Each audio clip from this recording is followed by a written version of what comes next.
बरसे माँ से मिलन को निकली घर से। चलो रे सखियों उस बगिया में मैया आई, नौ रूप करके उस बगिया की शान निराली, जहाँ विराजी शेरा वाली दोनों बहनियाँ करे ठिठोली। ऐसो लागे आई होली, एक झुलाए दूजी झूले, बाकी रही खाए हिचकोले। ऐसा सुंदर दृश्य सखीरी जिसको देखन मनवा तरसे। झूला झूले झूला झूले झूला झूले नौनो बहनिया, सावन की बरसात माँ हो मैया, सावन की बरसात माँ हो मैया, सावन की बरसात माँ। झूला झूले नौनो बहनिया, सावन की बरसात माँ हो मैया, सावन की बरसात माँ हो मैया, सावन की बरसात माँ। झूला बने हैं नौ रंगों के, झूला बने हैं नौ रंगों के, चमके चांदनी रात माँ हो मैया, ये चांदनी रात माँ। झूला झूले नौ बहनिया, सावन की बरसात माँ हो मैया, सावन की बरसात माँ हो मैया, सावन की बरसात माँ।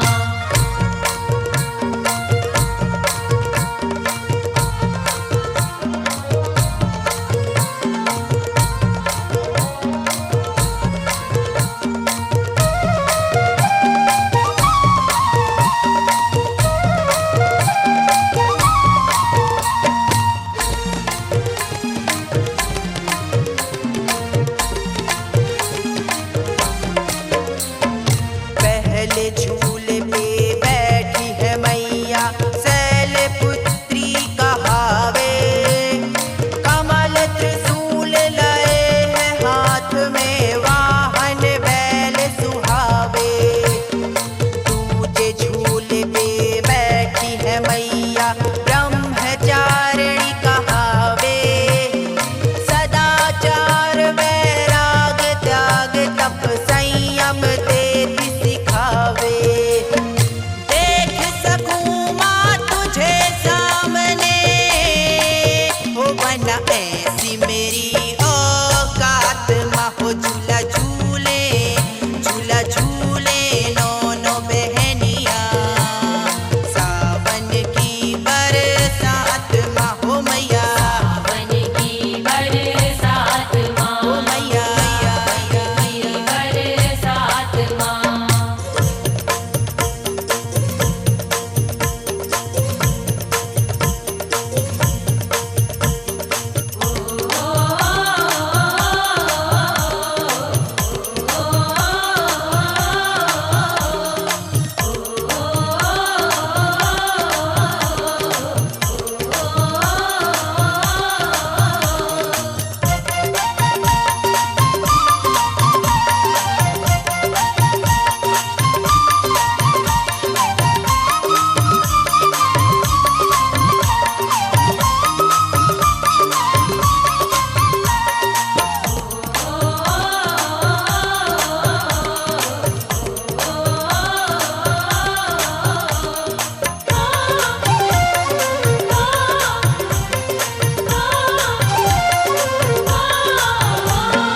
डीजे झूले पे बैठी है मैया, चंद्र घंटा कहावे, काया माँ की ऐसी चमकती अखियाँ ठहर न पावे।